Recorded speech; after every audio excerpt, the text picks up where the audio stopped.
창세기 22장 11절로 19절에 있는 말씀인데 한 절씩 교독하도록 하겠습니다. 여호와의 사자가 하늘에서부터 그를 불러 이르시되 아브라함아 아브라함아 하시는지라. 아브라함이 이르시되 내가 여기 있나이다 하매 사자가 이르시되 그 아이에게 내 손을 들지 말라. 그에게 아무 일도 하지 말라. 내가 내 아들을 내 독자까지도 내게 아끼지 아니하였으니 내가 이제야 내가 하나님을 경외하는 줄을 아노라. 아브라함이 눈을 들어 살펴본즉 한 순양이 뒤에 있는데 뿔이 숯불에 걸려 있는지라. 아브라함이 가서 그 순양을 가져다가 아들을 대신하여 번제로 드렸더라. 아브라함이 그 땅 이름을 여호와 이르라 하였으므로 오늘날까지 사람들이 이르기를 여호와의 산에서 준비되리라 하더라. 여호와의 사자가 하늘에서부터 두 번째 아브라함을 불러 이르시되 여호와께서 이르시기를 내가 나를 가리켜 맹세하노니 내가 이같이 행하여 내 아들을 내 독자도 아끼지 아니하였으므로 내가 내게 큰 복을 주고 내 씨가 크게 번성하여 하늘의 별과 같고 바닷가의 모래와 같게 하리니 내 씨가 그 대적의 성문을 차지하리라. 또 내 씨로 말미암아 수많은 민민이 올라가리니 이는 내가 나의 말을 준비하였음이라 하셨다 하니라. 함께 읽습니다. 이에 아브라함이 그의 종들에게로 돌아와서 함께 떠나 베르세바에 이르러 거기 거주하였더라. 아멘. 아멘. 오늘 말씀의 제목은요, 생명의 부활을 주기 원하시는 하나님이란 제목입니다. 우리 한번 따라해 보시겠습니까? 생명의 부활을 주기 원하시는 하나님. 생명의 부활을 주기 원하시는 하나님. 네, 우리 모두가 생명의 부활을 주기 원하시는 그 하나님을 오늘 말씀을 통해서 깨닫고 그 생명의 부활을 우리가 받고 누릴 수 있는 우리의 삶이 되어지기를 축복합니다. 아멘.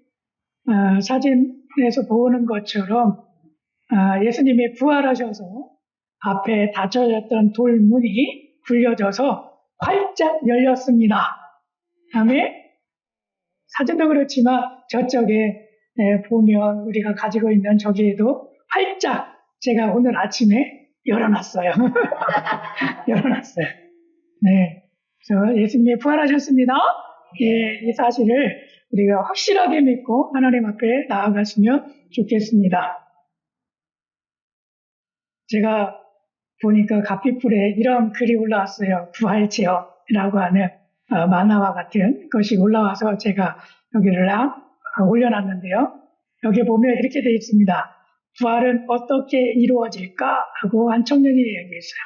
그랬더니 너만 살짝 체험시켜줄까? 그랬더니 돈이 좀 들고 시간이 좀 필요해.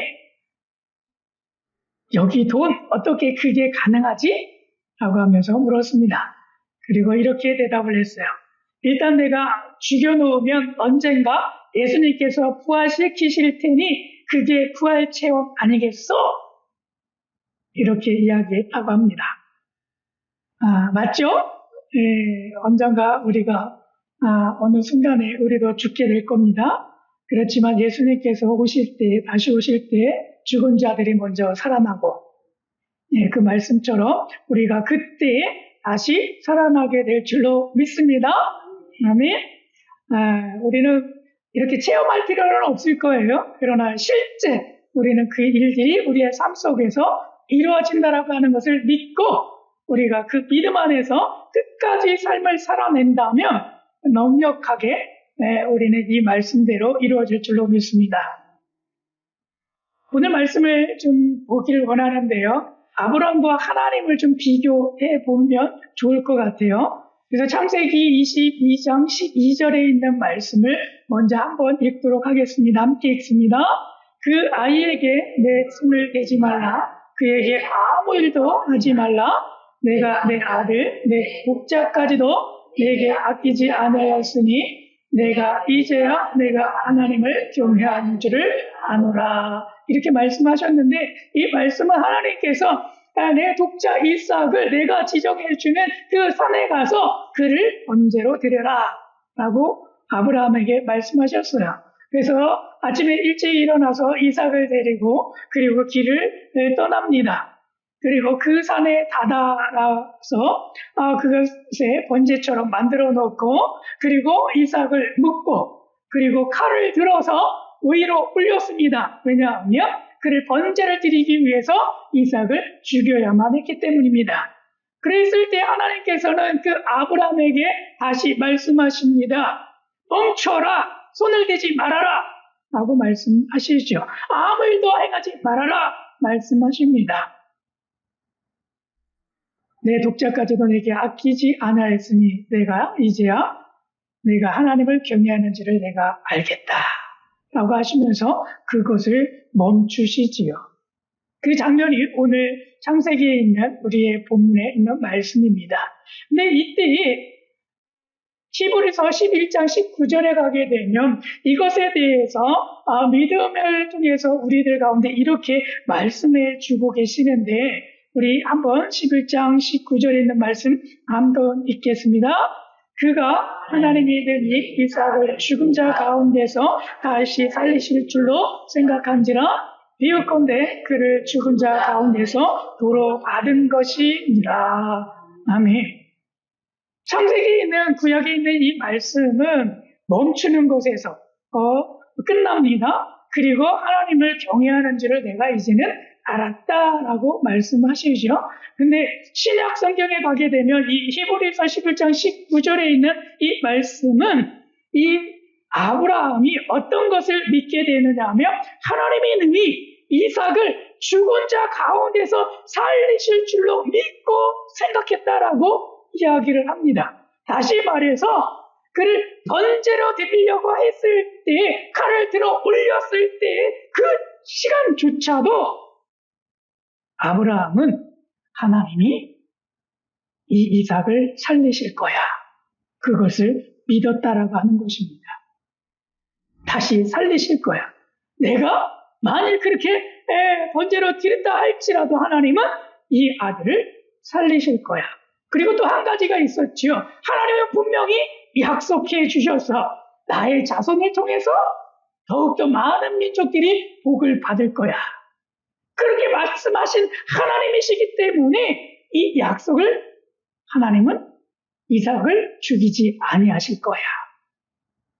그런 것들을 믿었다라고 하는 것이죠. 다시 말하면 이 이삭을 다시 살리실 것, 부활시키실 것을 이 아브라함은 믿고 있었다라고 하는 것입니다. 그런데 요한복음에 가게 되면 신약 성경 가운데 예수님이 나오시지요. 그 예수님을 통해서 하나님은 또 이렇게 말씀하시는 구절들이 있는데 이 말씀들을 한번 읽도록 하겠습니다. 요한복음 3장 16절입니다. 시작. 하나님이 세상을 이처럼 사랑하사 독생자를 주셨으니 이는 그를 믿는 자마다 멸망하지 않고 영생을 얻게 하려 하심이라. 아브라함은 그의 독자였던 이삭을 번제로 드리게 되잖아요. 하나님께서는 그의 독생자이셨던 예수 그리스도를 이 땅 가운데 내어주시면서 십자가를 지게 하십니다. 그런데 틀린 것은 무엇이냐 하면 아브라함과 이삭은 하나님께서 하지 말아라 라고 하시면서 멈춰 세우세요. 근데 신약 성경에서 예수님의 십자가 사건은 멈춰라 라고 말씀하지 아니하시고 그것을 계속해서 진행해 나가시죠. 그것이 구약과 신약이 좀 다릅니다. 그러면서 그 안에 아브라함이 이삭을 다시 살릴 것을 믿었던 것처럼 또 그 일들이 신약 가운데 예수님에 관련되어 있는 그 말씀 가운데 다시 살리시는 그 하나님의 능력과 권능이 기록되어져 있습니다. 그래서 이 구약과 신약이 이렇게 대조적으로 맞아 들어가는 그런 모습을 볼 수가 있는데 사도행전 3장 14절과 15절입니다. 함께 읽겠습니다. 너희가 거룩하고 의로운 일을 거부하고 도리어 살인한 사람을 놓아 주기를 구하여 생명의 주를 죽였도다. 그러나 하나님이 죽은 자 가운데서 그를 살리셨으니 우리가 이 일의 증인이라. 아멘. 여러분, 우리가 이 일의 증인이다라고 말씀을 하고 있습니다. 생명의 주를 누가 죽였습니까? 유대인들이 십자가를 통해서 죽였죠. 근데 하나님이 죽은 자 가운데서 그를 다시 살리셨습니다. 다시 살리셨습니다. 여러분, 이삭은 죽음까지 무턱에 갔지만 그러나 그를 죽이지는 않으셨어요. 그러나 예수님을 통해서 예수님은 완전히 죽음까지 맛보게 하시고 그리고 살리십니다. 그리고 요한복음 5장 29절에서 우리들로 하여금 이렇게 말씀을 하고 계시죠. 5장 29절에 있는 말씀입니다. 함께 읽습니다. 선한 일을 행한 자는 생명의 부활로, 악한 일을 행한 자는 심판의 부활로 나으리라. 그래서 5장 29절에 있는 이 말씀을 보면 우리로 하여금 생명의 부활로 너희가 나와라 라고 하는 말씀의 메시지를 주고 계십니다. 특히 누구를 부르십니까? 선한 일을 행하는 자를 통해서 말씀하시는데 이 선한 일을 행하는 자들이 바로 누구와 같으냐 하면 영접하는 자, 그를 믿는 자에게 영생을 주시겠다라고 약속하셨던 그 예수 그리스도를 믿고 그 말씀들을 선포하고 나아가는 모든 사람들에게 생명의 부활을 약속해 주시는 것입니다. 우리들도 생명의 부활로 나가야 될 줄로 믿습니다. 그래서 이 5구절들을 요약하면 이런 말씀들이 구조가 생기게 돼요. 그래서 아브라함은요, 독자 이삭을 드려요. 그러나 하나님께서 멈추게 하시죠. 여기까지가 구약에 있는 말씀인데 신약에 있는 말씀, 히브리서 11장으로 가게 되면 다시 부활하실 것을 믿고 그리고 그것에 대한 믿음을 가졌다라고 이야기하는 말씀이 히브리서 11장에 기록되어져 있습니다. 이것이 신약 성경에 예수님과 함께 더불어서 말씀을 보게 된다면 성부 하나님께서는 독생자 예수 그리스도를 이 땅 가운데 보내주시지요. 그리고 십자가를 지게 하시고 그것에서 죽음을 맛봅니다. 그런데 우리 예수님은 실제적으로 3일 만에 부활하시죠. 그의 육체가 부활하십니다. 그 말씀이 사도행전 3장 15절에서 우리가 읽었던 말씀이죠. 네, 그렇게 했을 때 그것을 믿는 자에게는 한편으로는 생명의 부활, 한편으로는 심판의 부활이 있습니다. 이 부활이라고 하는 것은 백보자 심판 가운데 심판을 받기 위해서 다시 죽은 자들이 일어나는 모습을 부활로 이야기하고 있습니다. 그래서 그 일이 있고 난 다음에 요한복음 3장 16절에서 영생을 주시겠다고 하신 그 영생의 말씀이 이 생명의 부활과 심판의 부활, 이것을 경험한 뒤에 일어나게 되지요. 이것이 구약과 신약에 매치되면서 대조되면서 가지고 있는 하나의 구조입니다. 근데 이것을 통해서 우리는 무엇을 깨닫고 무엇을 알아야 하느냐 하면 부활은 모두에게 있지만 결과는 다르다라고 하는 거예요. 부활은 모두에게 있지만 결과는 다르다. 왜 그렇습니까? 동시에 생명의 부활을 가질 자가 있고요. 심판의 부활을 맛볼 자들이 있습니다. 그렇기 때문에 이 부활에 대해서 양갈래로 갈려지는 모습을 볼 수가 있습니다. 부활은 모두에게 있지만 결과는 다르게 나타나는 것이요. 그러므로 말미암아서 우리 모두가 생명의 부활로 나아갈 수 있는 우리 모두가 되어지기를 축복합니다. 네. 그렇게 하기 위해서는 우리가 독생자이신 예수 그리스도를 믿어야 되는 줄로 믿습니다. 믿는 자만이 생명의 부활로 나가는 줄로 믿습니다. 예수 그리스도를 믿지 아니하면 심판의 부활로 갈 수밖에 없다라고 하는 사실을 깨달으시고 우리 모두가 생명의 부활로 나아가시기를 축복합니다.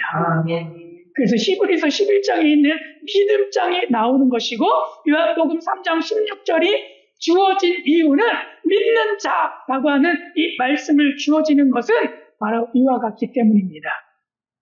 양갈래로 갈려지기 때문에. 그렇기 때문에 너희가 예수 그리스도를 온전하게 믿어라.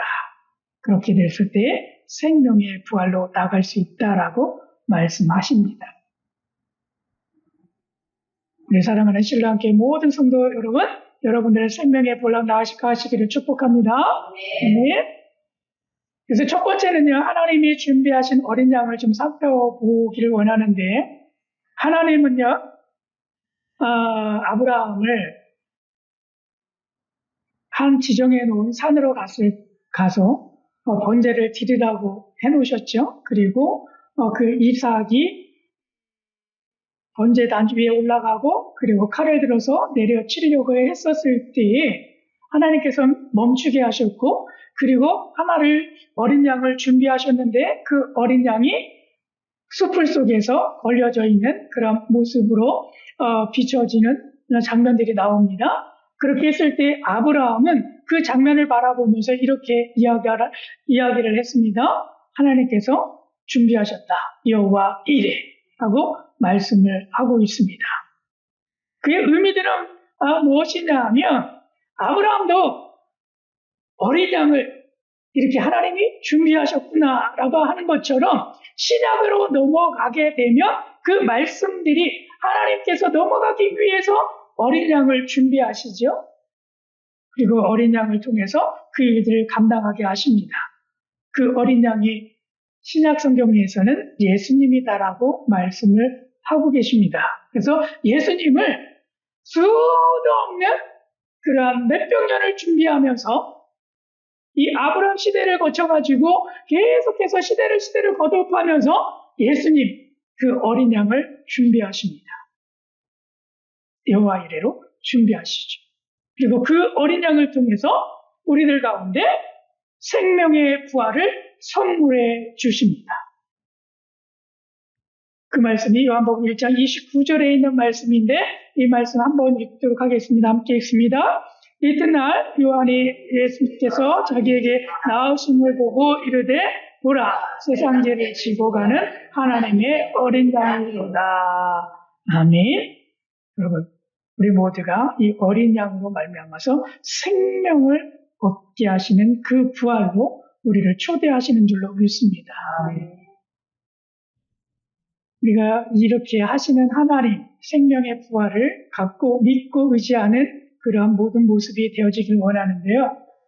제가 오래전에 제 아내가 병원에서 입원해가지고 수술을 한번 했던 적이 있습니다. 그 수술은 무슨 수술이었느냐면 자궁 궁종, 그것도 한 10cm 되는 이만한 크기의 자궁 궁종을 수술을 했는데, 수술하기에 앞서서 간호사들이 와가지고 뭐 사인을 해야 된대요. 수술 동의서. 사인을 하지 않으면 수술을 받을 수가 없대요.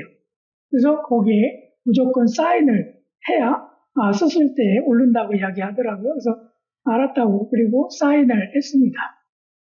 그리고 아내가 수술대에 오르게 되고 자궁 근종이라고 하는 것을 떼어내고, 그리고 지금처럼 건강한 모습이 되었습니다. 근데 한번 생각해 보십시오. 제가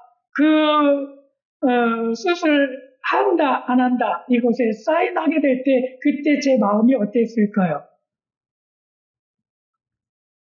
아내가 살아날 거야. 이 수술을 하게 되면 깨끗하게, 건강하게 다시 회복될 거야. 그 소망을 가지고 여러분 사인하지 않겠습니까? 어느 누가 그 사인을 하게 될 때에, 내 아내는 죽을 거야. 내 아내는 어떻게 안 좋게 될 거야. 다시 후유증이 더 많아질 거야. 이런 부정적인 생각을 하면서 누가 사인을 하겠습니까? 마찬가지로 우리들 안에 있는 이 모든 모습들은요, 소망이 있습니다. 아브라함이 가졌던 것도 그가 하나님이 살리실 것에 대한 소망을 가졌기 때문에 네, 알겠습니다 하고 믿음으로 순종하고 나아가는 거죠. 수술대에 오르는 내 아내에게 사인을 하면서도 네 하며 거기에서 나아갈 수 있었다라고 하는 것은 의사들이 내 아내를 살릴 거야? 깨끗하게 할 거야? 그런 소망으로 사인을 하는 거죠. 그러므로 여러분 우리 모두에게 이 믿음이 있었으면 좋겠습니다. 이 믿음이 있었으면 좋겠습니다. 하나님은 우리를 살리신다. 하나님은 어떠한 환경 속에서도 약속하신 말씀을 반드시 이루시기 위해서 살리신다라고 하는 것을 기억하시기를 바랍니다. 두 번째는요, 독생자를 아끼지 않으신 하나님을 우리가 기억할 수 있습니다. 아브라함에게는요, 그만하라라고 하셨지만 예수님에게는 십자가를 끝까지 가게 하셨습니다. 왜 그렇게 하셨을까요? 왜 그렇게 멈추지 않으시고 끝까지 이 십자가를 지게 하셨을까요? 그것은요, 나에게 생명의 부활을 넘어서 영생을 주기 위해서 그렇게 하신 줄로 믿습니다. 나에게 생명의 부활을 넘어서 영생을 주기 위해서 십자가를 끝까지 지게 하셨다. 그래서 우리가 오늘 우리의 모습 속에서 하나님을 믿고 이 자리에 앉아있는 줄로 믿습니다. 그네가 고맙고 감사하죠? 예. 그러므로 우리가 생명의 부활을 선택하고 그리고 영생 안에서 우리가 모두가 살아갈 수 있는 그러한 은혜와 은총이 우리들 가운데 있기를 축복합니다.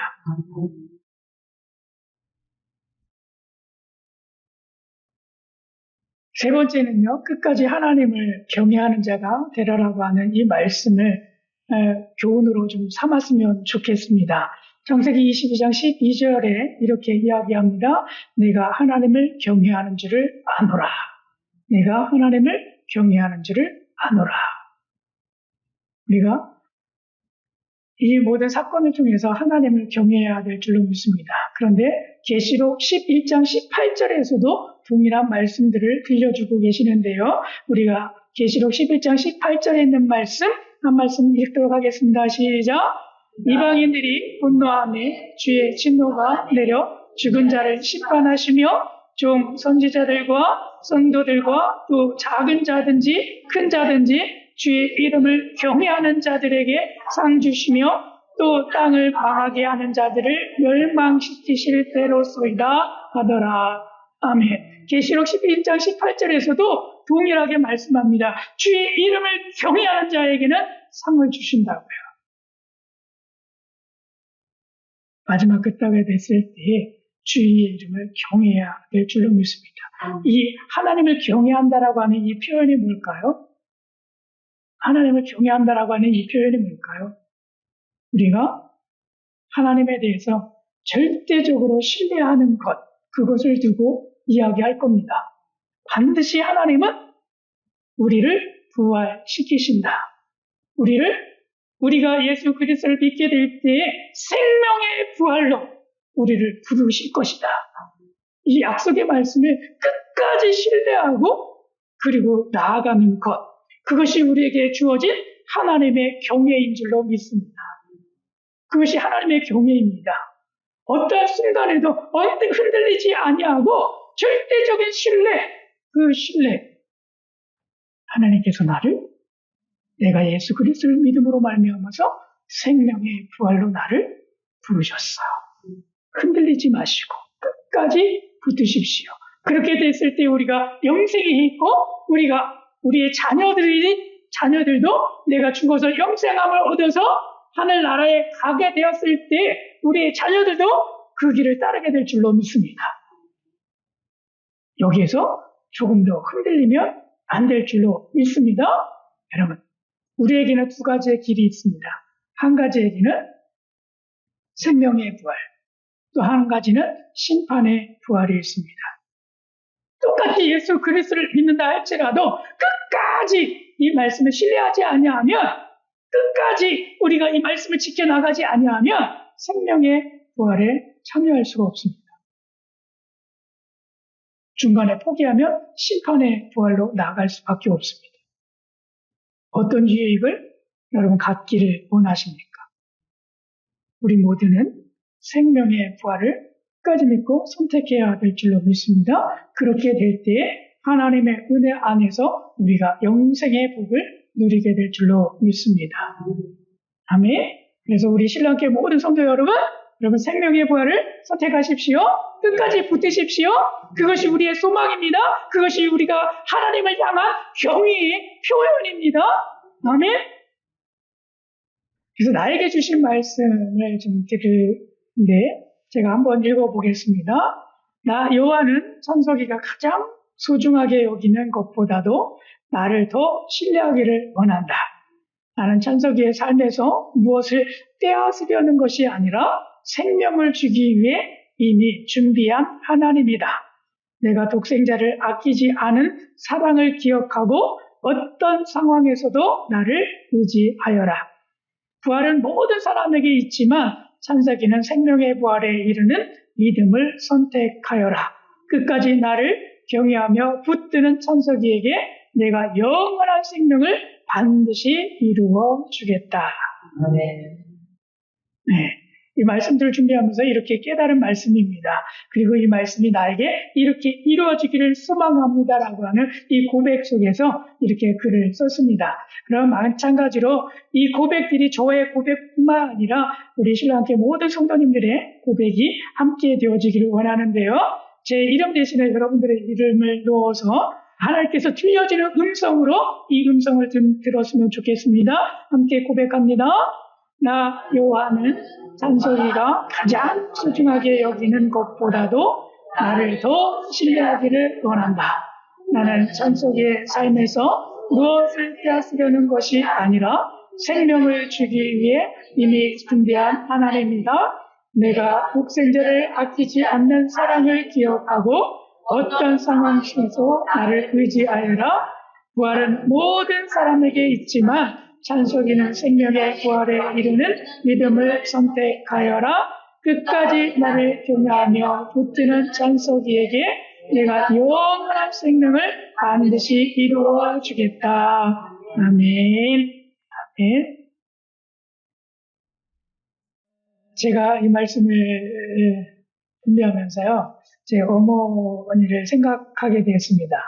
제 어머니가 돌아가실 때 어떤 마음에서는 비통한 마음이 생길 수밖에 없었는데 그럼에도 불구하고 제 어머니가 평생을 사시면서 거의 한 50년을 가까이를 신앙생활하면서 지내셨어요. 근데 그 50년 세월 동안에 늘 하나님 앞에 기도하고 예배하고 나아갔던 그 모습 속에서 어머니는 항상 가지고 있었던 것이 부활을 믿었어요. 그리고 그 부활을 믿음과 동시에 그것을 가지고 또 저희들도 가르쳐 주셨어요. 내가 죽더라도 너희들이 예수를 믿어야 나를 만날 수 있어. 이렇게 늘상 가르쳐 주셨던 것 같아요. 그래서 그렇게 되었을 때 어머님의 그 장례 앞에서, 죽음 앞에서 이 말씀들이 새록새록 기억이 나더라고요. 그래서 하나님이 우리 어머니를 천국이라고 하는 곳에 좋은 곳으로 데려가셨어.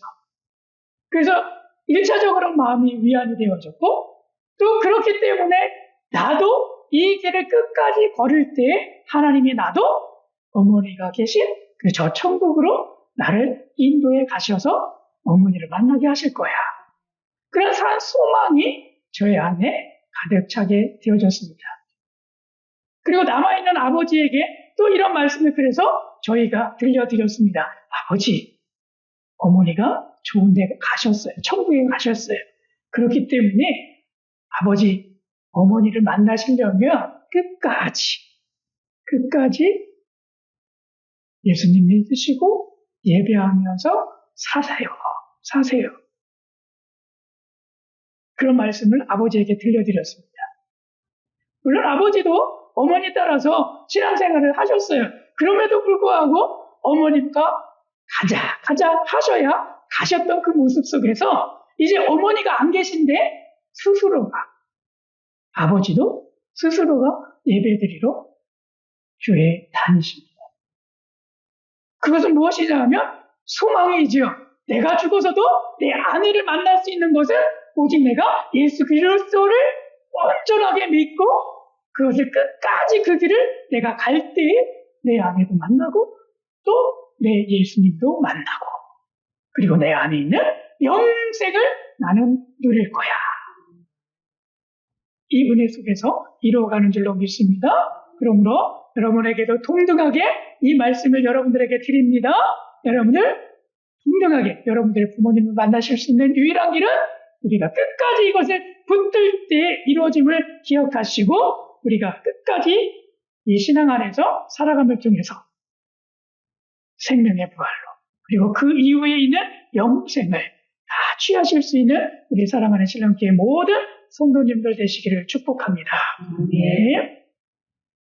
말씀 나눔의 제목을 드리도록 하겠습니다. 창세기 22장 11절부터 29절에 있는 말씀을 계속해서 묵상해 주시고 아침에 이렇게 깨달아 주시면 좋겠습니다. 하나님은 생명을 준비하신다. 하나님은 생명을 준비하신다.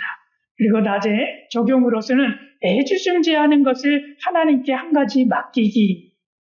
아브라함이 이삭을 맡기듯이 하나님이 독자이셨던 예수 그리스도를 맡기듯이 내게 소중한 것 한 가지를 맡길 수 있는 그런 모습이 되었으면 좋겠습니다. 그리고 밤의 기록으로는 오늘 맡긴 것을 돌아보면서 그 은혜들을 좀 기록했으면 좋겠습니다. 그리고 기도는 이렇게 하셨으면 좋겠어요. 주님 끝까지 신뢰하게 하소서. 끝까지 신뢰하게 하소서. 그래서 이것을 한 주일 동안 경험하시고 다음 시간에 우리 말씀 나누는 시간을 통해서 나누어 주셨으면 좋겠습니다. 아멘. 네.